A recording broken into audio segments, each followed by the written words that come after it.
Hi, I've been asked a few times about matching the splash pack to wave deformations or world position offset.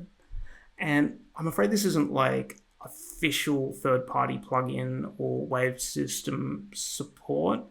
This is just a bit of a hack and there's not too much more. With that said, if you can see what's going on here, hopefully this doesn't look too bad, and we can see that these waves are quite high, and even looking at it from kind of more extreme angle like this, it's arguably not the worst. And I'll start with what I've done here because it's fairly simple, and then I've got something else where I'll take it a bit further, but I don't necessarily recommend taking it any further than this.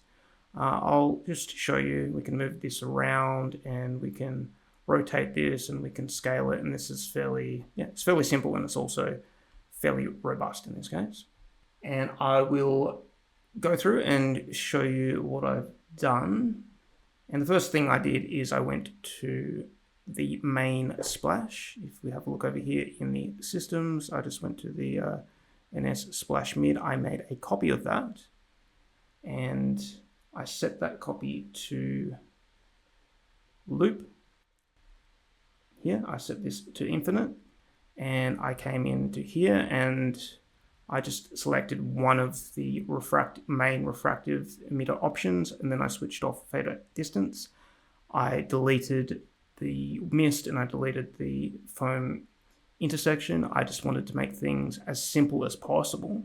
And the next thing I did is I went and isolated this element here, this emitter here, and I went into the drop shape and I just tweaked these parameters so there is an earlier dissipation, or these drops disappear sooner rather than later.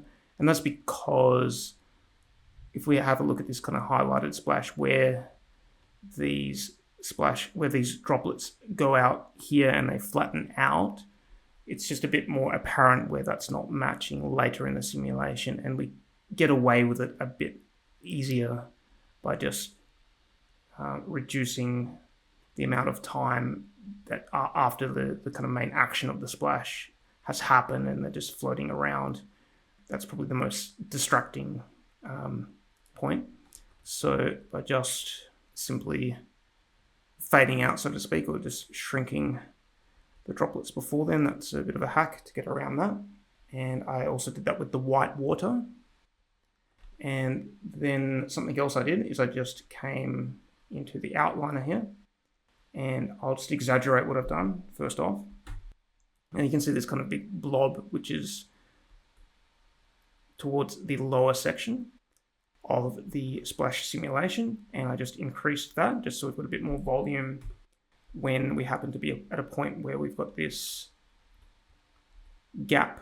We've got this lower part in the wave deformation, so that just helps fill out that volume a little bit there. And then I did the same thing in the white water.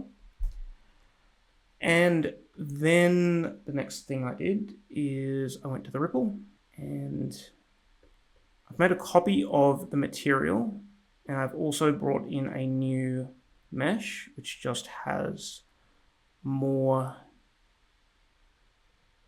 topology. So got something to deform, and I've added the new mesh, and I've also added the new material.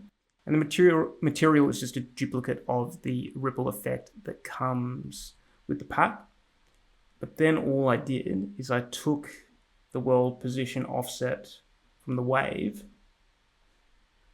here, made a copy, and put it right in here, and that's it. So there we go. And I should say at this point, this is not how like a real simulation would physically interact with a water surface. This is just a very simple matching of world position offset, in this case with the ripple, and then it's a bit of a hack with these other two elements here. I don't necessarily recommend taking it any further. But I have taken it a little bit further, and I will make a separate video about that. It's arguably not too bad depending on the camera angle and the amount of wave offset.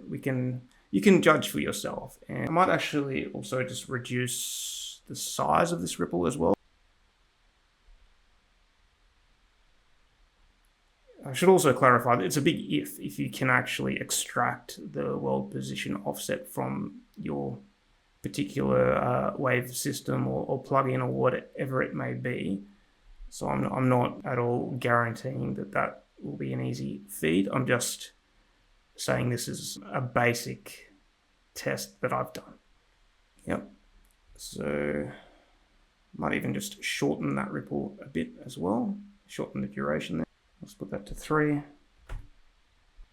Yeah, again, arguable if this suffices for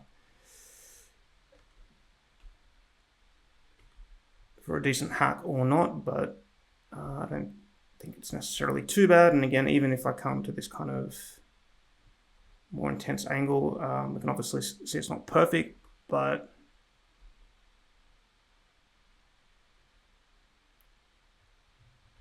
yeah, it's not, yeah, up to you. I'll just leave it there. This is a bit of a hack. It may or may not suffice in your particular use case. It may or may not be doable as far as matching the ripple, but of course we can just leave the ripple out if there's an issue with the world position offset. Now we don't really have to match anything. And there we go.